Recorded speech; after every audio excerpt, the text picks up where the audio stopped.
बिस्मिल्लाहिर्रहमानिर्रहीम। अस्सलाम वालेकुम डियर स्टूडेंट्स, उम्मीद करता हूँ कि सब लोग ठीक होंगे। आज हम बच्चों स्टार्ट करेंगे एक्सरसाइज 6.5। लास्ट टाइम हमने इक्वेशन ऑफ इलिप्स की डेरिवेशंस और उसकी कुछ बेसिक टर्म्स के ऊपर बात की थी।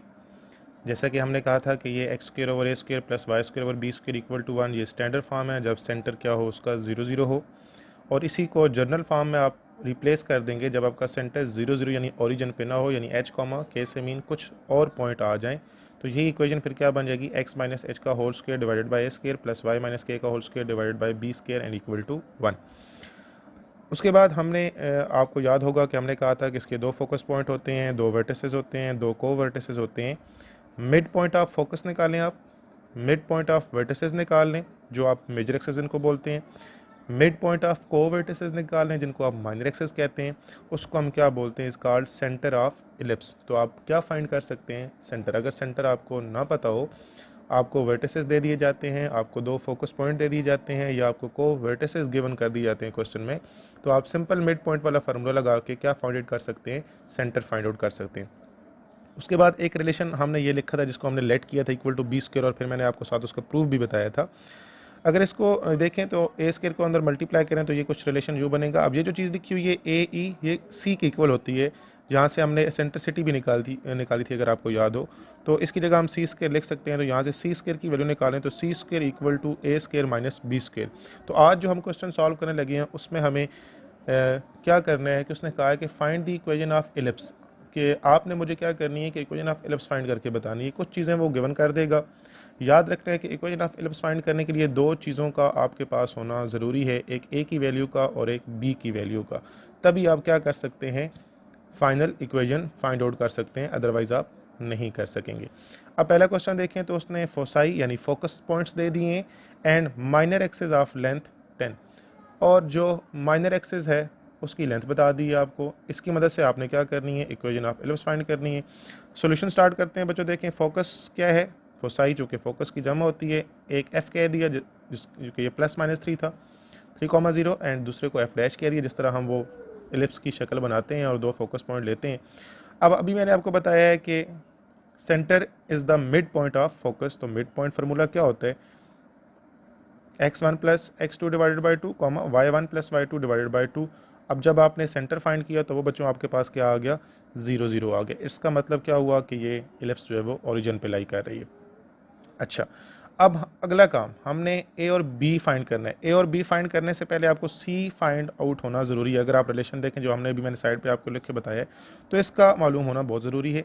तो हमने क्या किए, देखें एफ डैश का अगर आप क्या लें, मैग्नीट्यूड लें, तो वो किसके इक्वल आएगा, 2c के इक्वल आएगा। ये कहाँ से हमने निकाला है, ये अगर आपको जनरल डायग्राम याद हो तो ये जनरल डायग्राम थी। ये देखें, ये सेंटर से लेके एफ तक का डिस्टेंस, ये सेंटर से लेके एफ डैश तक का डिस्टेंस। हमने कहा एफ से लेके एफ डैश, अगर सेंटर से लेके एफ तक का डिस्टेंस 1 हो तो इस साइड पे भी डेफिनेटली कितना होगा, 1 होगा। तो ये कितना बन जाएगा, 2c। सी तो अननोन है, अभी हमने फाइंड आउट करना है।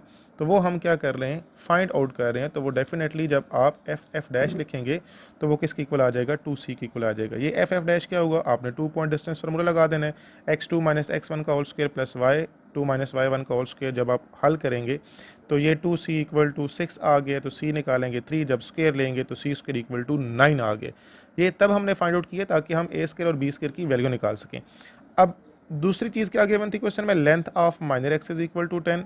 और लेंथ ऑफ माइनर एक्सेस कल टेबल अगर आपको याद हो तो हमने कहा था कि माइनर एक्सेस को हम किससे प्रेजेंट करते हैं, वो किसके इक्वल होता है, 2b इक्वल टू 10। यहाँ से b की वैल्यू निकाली तो 5 स्क्वायर ले लें, 25 आ जाएगा।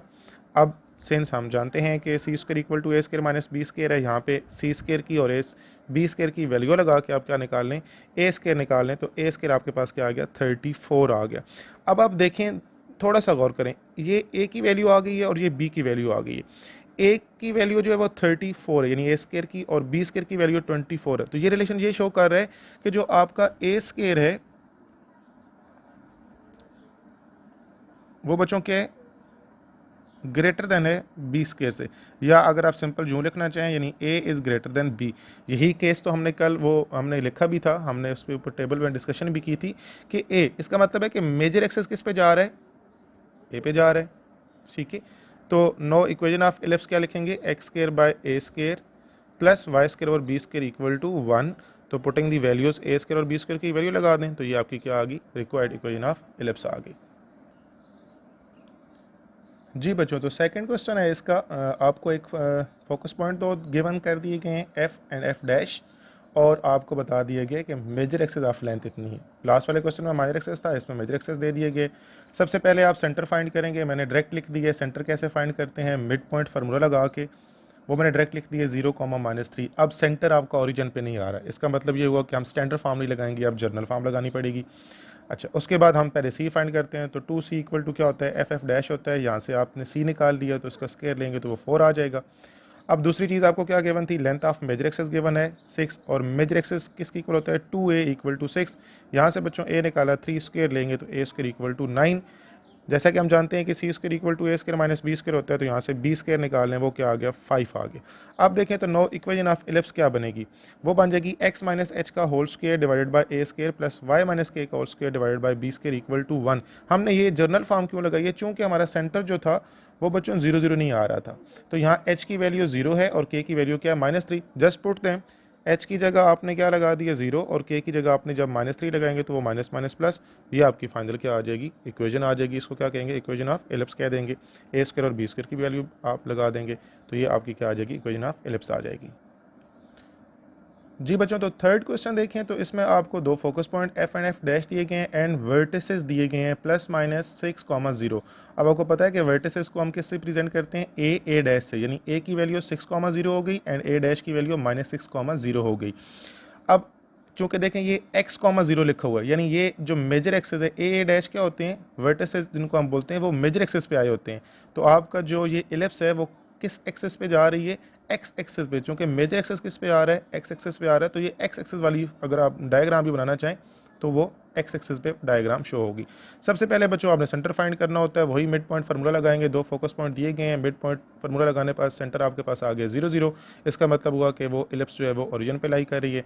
फिर आप सी की वैल्यू निकालेंगे, 2c equal to f f dash का मैग्नीट्यूड, वही पॉइंट डिस्टेंस फार्मूला लगा के जब आपने 2c निकाला तो वो आपके पास आ गया 6√3। यहाँ से c की वैल्यू 3√3 आ गई, जब स्क्वायर लेंगे तो ये कितना आ जाएगा, 27। अब देखते हैं बच्चों, बात करते हैं हमें दो वर्टिसेस दिए थे, यानी a and a dash given था।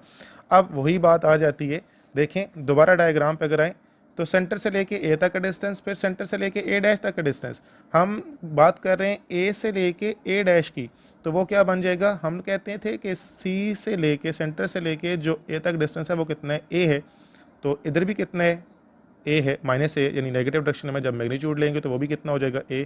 तो a प्लस a कितना हो जाएगा, 2a हो जाएगा। तो हमने यही बात की है कि a dash magnitude equal to 2a होता है, ये हमें मालूम है, जो कि स्टैंडर्ड फॉर्म के मुताबिक तो ये होना चाहिए। यहाँ से हम a फाइंड कर लेंगे, a डैश पे 2 पॉइंट डिस्टेंस फार्मूला लगा दें।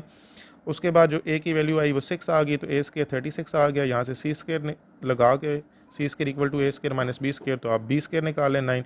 अब नो इक्वेशन ऑफ इलिप्स लगा दें, एक्स स्क्वायर ओवर ए square plus Y square over B square.